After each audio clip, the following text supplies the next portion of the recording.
Nisalmilkom ħbib tiegħi, nispera li tinsabu tajbin, ma naħsibx kien hemm xi dubju min rebaħ dina t-tiġrija qegħdin taraw ukoll fuq l-isfond rebbieħu Max Verstappen tellieqa illi ħalli ngħidu hekk il-Max kważi kellu fil-kontroll u ma nafx għaliex bej minħabba l-entużjażmu, bej minħabba ħanajdu hekk il-fatt li baqa fl-ewwel postu l-tellaqa sħiħa għalkemm mhux bid-distakki proporzjonali u għenu qabbistali li kien hemm dakinhar bdejt niftakar ħafna f'Silverstone 92 fejn dak iż-żmien il-Mansell-Mania dominat tista' tgħidlek Silverstone.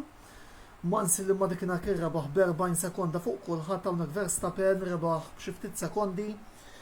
Dina it-tiġrija illi bis-saħħa tagħha wkoll kif se naraw iżda il-qudiem il-Max issa tela fras il-klassifika tas-sewwieqa biss ejja ħalli flimkien issa nagħtu naqra ħarsa lejn il-riżultati illi kellna llum flimkien ma' din il-grafika li għamilt u kif qegħdin taraw Verstappen rebaħ din it-tiġrija f'ħin ta' siegħa u nofs u mbagħad kellna liż-żewġ sewwieqa tal-Mercedes Sir Lewis Hamilton u Valtteri Bottas illi ġew it-tieni u t-tielet imma kellhom dak il-battibek fuq l-aktar leb veloċi il għaliex il-Mercedes daħlu l-Bottas għat-tajers ordnawħlu biex ma jagħmilx il-leb veloċi.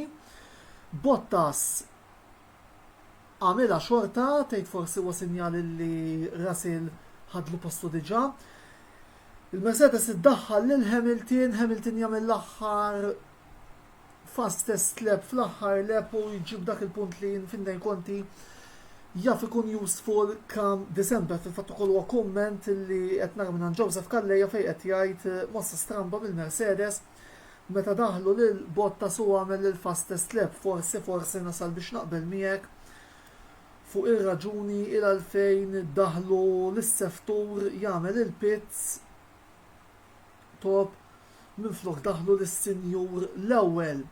Ħarsa ħafifa lejn il-klassifika kif qegħdin taraw Pierre Gasly kellu tellieqa tajba ħafna fejn għalkemm kien kwiet u kien il-bot mill-azzjoni kollha irnexxielu jispiċċa fir-raba' post riżultat ieħor pożittiv għall-Alfa Tauri. Mbagħad ġej l-inkwiet għalina tal-McLaren il għaliex illum il-Ferrari nistgħu ngħidu hekk illi ħadu 5 u 7 post permezz ta' Leclerc u Carlos Sainz u hawn il-ħomor irnexxielhom itellaw il-punti sew. Fernando Alonso jifridhom fis-6 post tellieq oħra intelligenti tal-Alonso. Sergio Perez spiċċa 8, Esteban Ocon id-9 u mbagħad iż-żewġ sewwieqa tal-McLaren Lando Norris u Daniel Ricciardo. L-indikazzjoni jidderu hemmhekk minn nhar il-ġimgħa li l-Ferrari kienet se tkun iżjed b'saħħitha.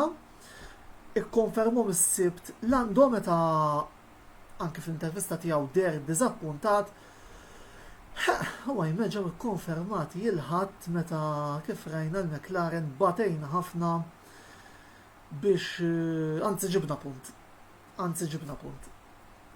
Jiġifieri Voldi ovvjament xi ftit iddiżappuntati għaliex wow ħan antiċipa naqra l-affarijiet u nurikom mill-ewwel klassifika tal-kostrutturi kif qegħdin sejrin taraw issa id-distak bejn il-Ferrari u l-McLaren mhux tal-li ġie azzerat iżda tal-li ġie superat hekk kif issa il-Ferrari għatawna b'12 punt tista' tgħid 181.5 kontra 170 tal-McLaren.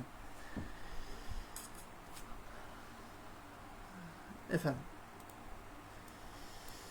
Ma tistax tiġik tajba dejjem, ħbib tiegħi, partitari tal-McLaren, ovvjament proset lit-tifożi u fuq kollox proset lill partitari ta' Verstappen u tar-Red Bull tar-riżultati pożittivi li ġabu ġewwa l-Ungerija biss ħanuża l-kelma twissija li xorta rrid nagħtiha issa l-partitari tal-Ferrari hija li l-kampjonat għadu twil u bħalma qed meta konna fil-vantaġġ aħna ħanajt issa li qiegħed fl-iżvantaġġ, it-tielet post se jiġi deċiż biss fl-aħħar kantuniera tal-aħħar telqa li se jkollna ġewwa Abu Dhabi f'Diċembru li ġej, jiġifieri illum irbaħtu intom il-qudiem naraw. Tajb issa wkoll naraw naqra s-sitwazzjoni fil-klassifika tas-sewwieqa kif ġiet issa wara din it-tiġrija.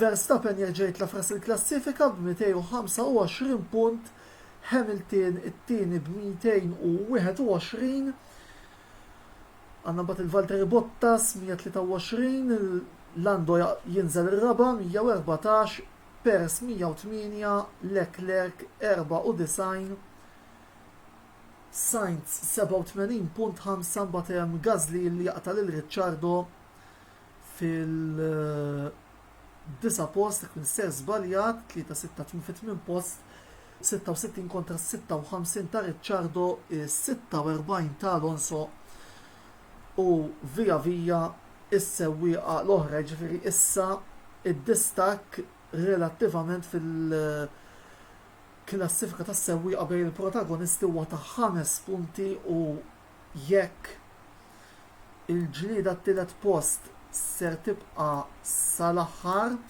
l-istess ħaġa ser tkun fil-każ ta' din l-battalja eċitanti ħafna li hemm bejn Max Verstappen u Sir Lewis Hamilton, jiġifieri ħanajdu hekk. Anki f'dan il-każ nevedremo delle belle u iżjed jiena issa mbagħad it-tara trakek min liema trak se jfavorixxu il-Hamilton li huma ħajfavorixxu l-Verstappen yet again għatfadal. Nerġu morru lura għall-klassifika tal-kostrutturi issa. Il-Mercedes illi b'344.5 sandhom vantaġġ relattiv ta' 12 punt fuq ir-Red Bull. Osservazzjoni li nixtieq nagħmel hija li qed insemmu ħafna l-battalja tal-kampjonat, il-battalja rebħ tat-tielet post. By the way, grazzi wkoll lilkom li qegħdin tagħmlu il-likes u min rid forsi jgħaddi xi kumment fuq dak kollu li qed ngħid fil-fritu duso. Hemm battalja wkoll tajba l-ħames post bejn l-Alpine u l-Alfa Tauri, jekk Gasly jibqa' jtella daw il-punti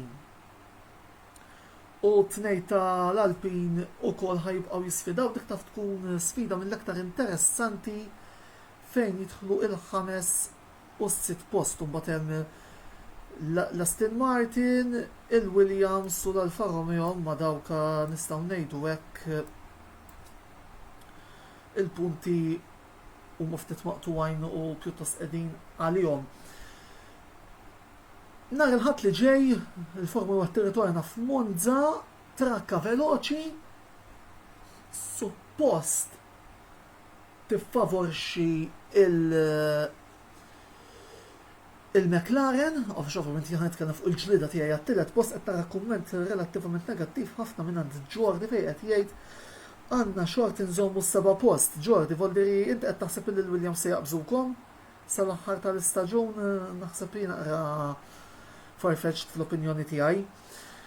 Biss konna qegħdin ngħidu issa nar il-ħadd hemm Monza l-Voldiri, it-tempju della veloċità, trak veloċi jiffavorixxu l-McLaren biss il-fattur Ferrari u fattur tifosi jista' jgħid tiegħu. U l-istess ukoll min-naħa tal-Mercedes illi anke fil-kummenti li għadda Pete Bonington l-inġinier ewlieni ta' Sir Lewis Hamilton lil-wiċċ wara t-tiġrija għallu will go double hard in Monza, voldiri starem o vedere. Naħseb li minna ħatijaj daqsek għalissa, infakkarkom li dan il-video li għedin taraw se jitla fuq YouTube daqs 45 minuta oħra.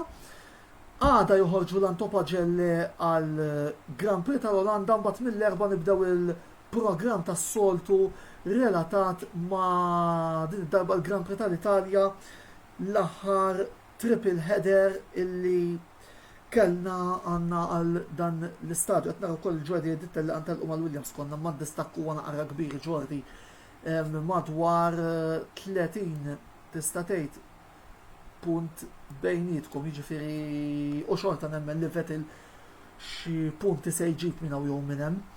Mela għalissa daqshekk il-video li jmiss tiegħi ser ikun nhar il-ħamis li ġej bil-programm l-intervista fejn id-darba ħanitkellmu fuq il-kampjonat BOVMHR League. Komplu segwu l-kontenut kollu li qed ikollna fuq il-kamra sportiva din il-ġimgħa wkoll għandna id-darts, għandna l-kampjonati, l-kwalifikazzjoni tal-kampjonati Ewropej. Grazzi wkoll lilkom li qegħdin issegwuna mill-bqija jiena l-istess se naqaf hawnhekk ħudu ħsieb u l-kumplament tal-ħadd it-tajjeb lil kulħadd.